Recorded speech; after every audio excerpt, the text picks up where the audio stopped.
Hola, soy Esteban Ochoa Mena y les doy la bienvenida a este video de química. En esta oportunidad vamos a hablar de la química orgánica. Presta mucha atención a las explicaciones y bienvenidos.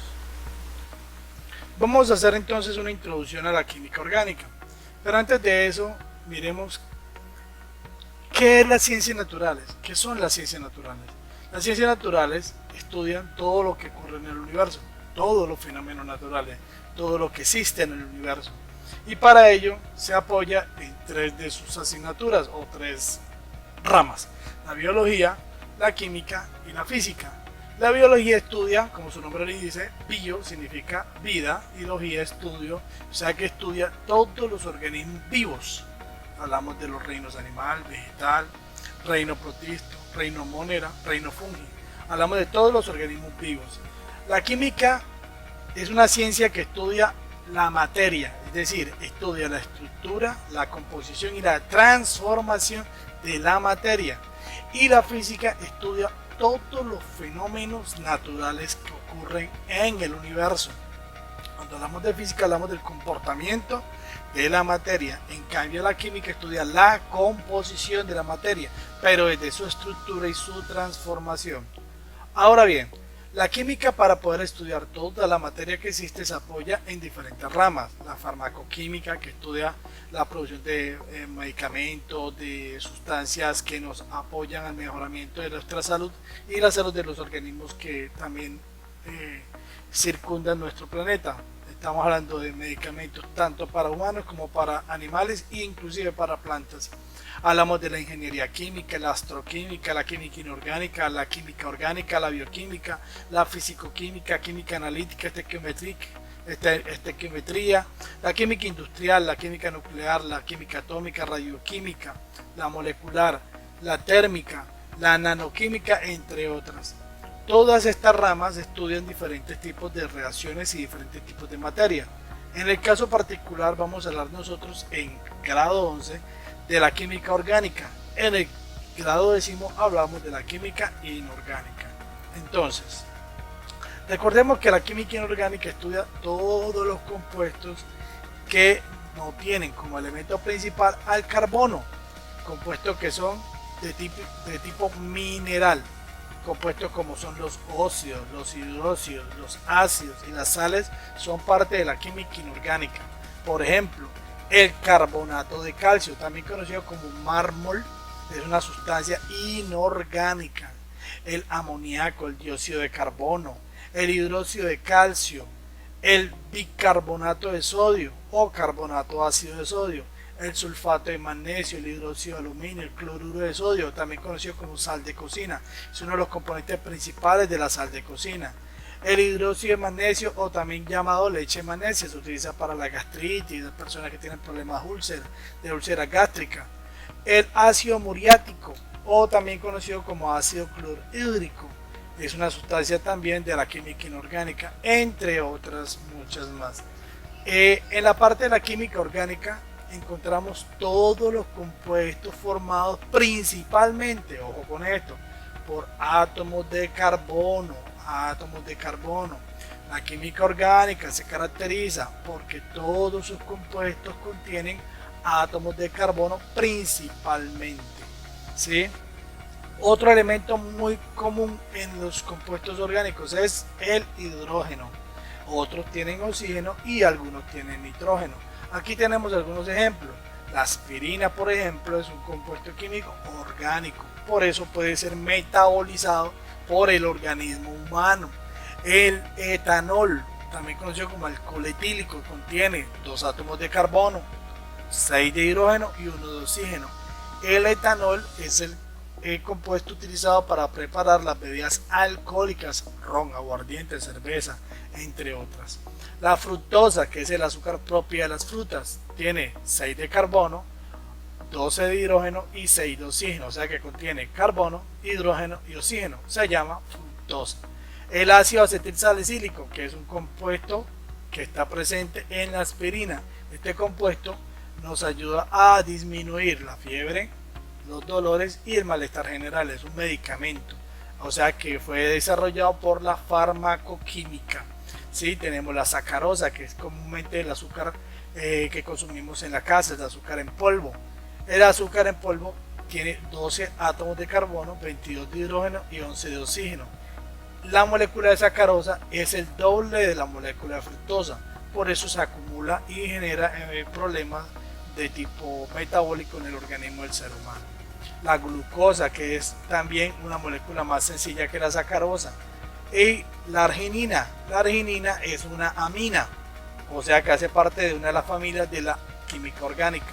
La cocaína, la benzocaína, la adrenalina son parte de la misma familia, o sea, la familia de las aminas, al igual que la nicotina.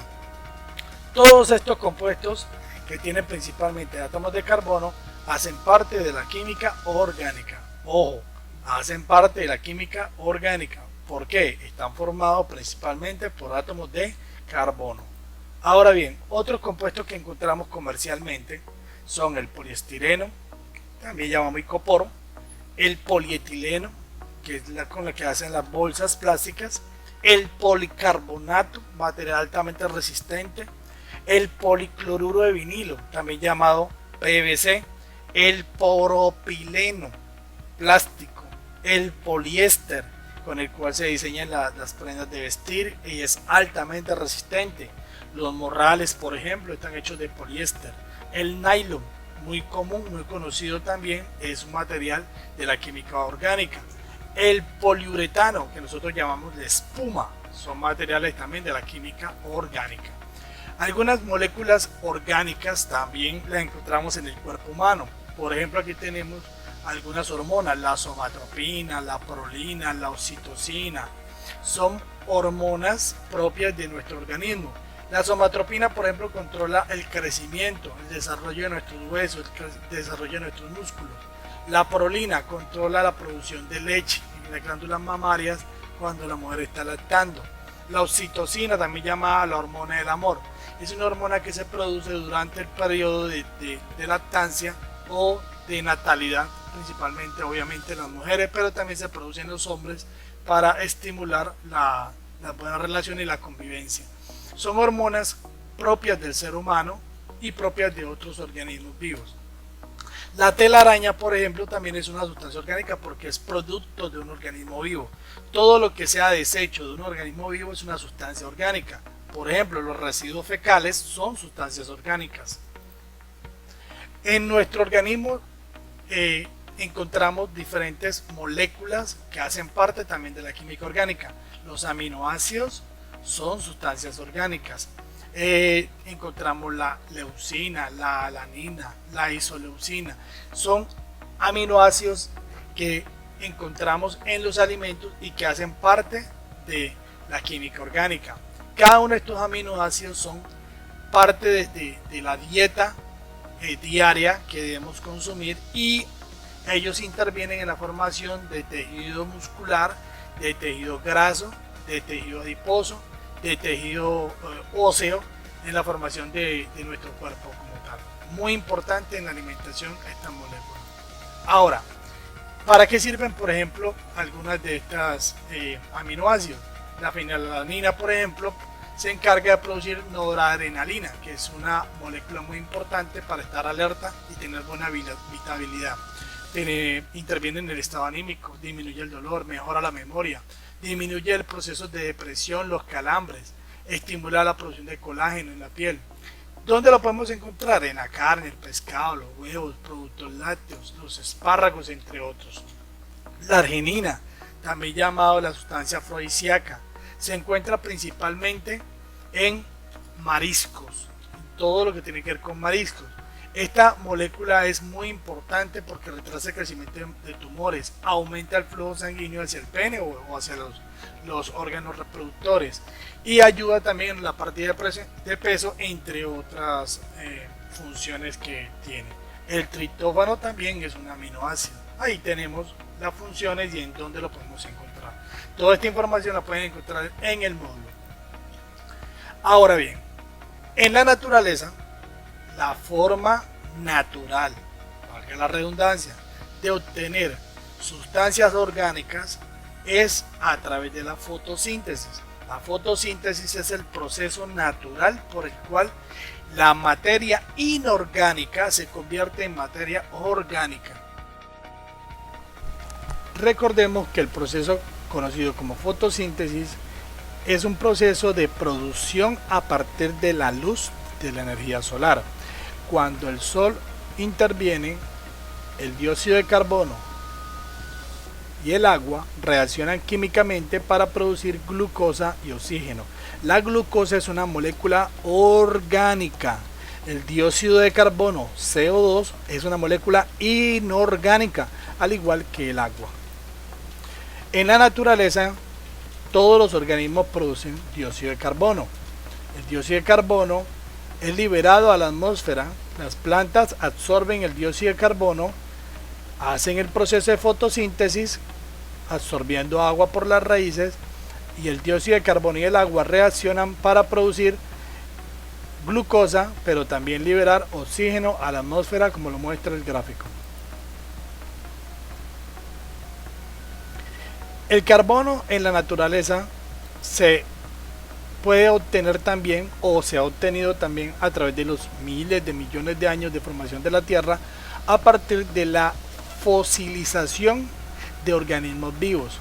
En el caso de los animales, los fósiles, los restos fósiles han sido metabolizados o transformados gracias a miles de millones de años, la alta temperatura y la alta presión. Ojo a esto, ese organismo vivo sometido a una alta temperatura y una alta presión fue sometido a una transformación de su estructura química en una estructura química que conocemos ahora como petróleo crudo. Cuando el petróleo crudo se extrae, de él se destilan sustancias como la gasolina, el éter del petróleo, el querosín, los aceites lubricantes y el asfalto, entre otros. Todas estas sustancias son combustibles y provienen principalmente del petróleo crudo.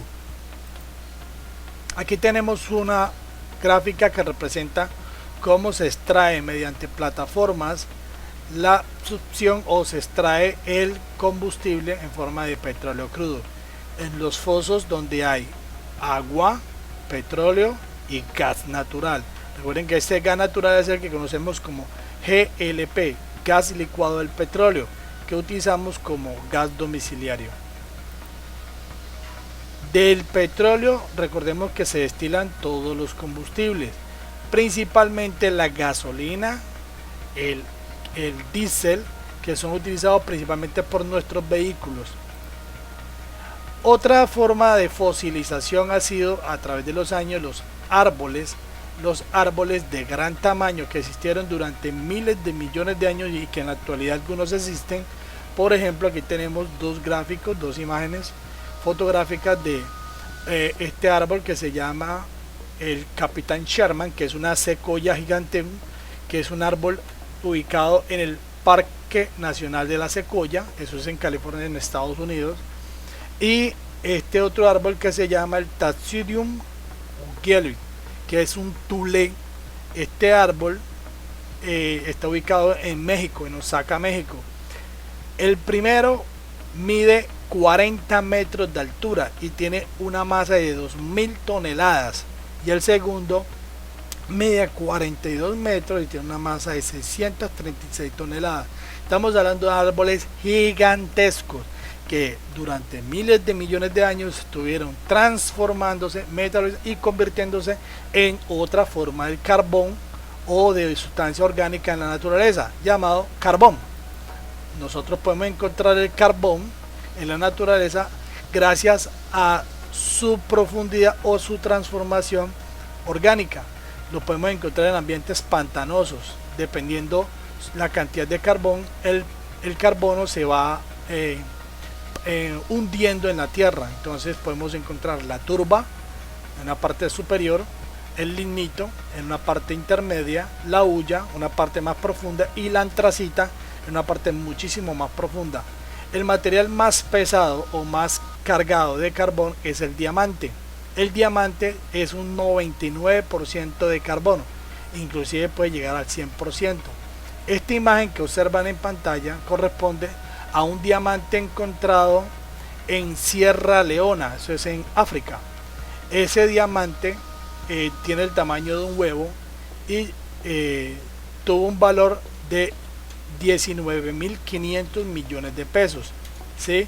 Estamos hablando de un valor estimado para esa época de 19.500 millones de pesos, y tan solo era el tamaño de un huevo, pero es diamante puro. Aquí tenemos una imagen de una mina de grafito a cielo abierto. En esta mina se puede observar cómo extraen el grafito, que es carbón, y lo utilizan para la producción de diferentes procesos industriales, hornos, para hacer, inclusive las minas de los lápices son hechas con grafito. Este material es carbono en un 80%. Y aquí tenemos otra imagen de una mina de diamantes conocida como el Mir, ubicada en Rusia. Esta mina durante muchos años funcionó y extrayeron miles de millones de dólares en diamantes. Ya en este momento la mina está cerrada, ya está abandonada, y de allí se extrajeron diamante puro. O sea, estamos hablando de miles de millones de dólares. Bien, y con esta entonces terminamos. Los invito a hacer la actividad evaluativa y cualquier duda, por favor, me escriben por el chat.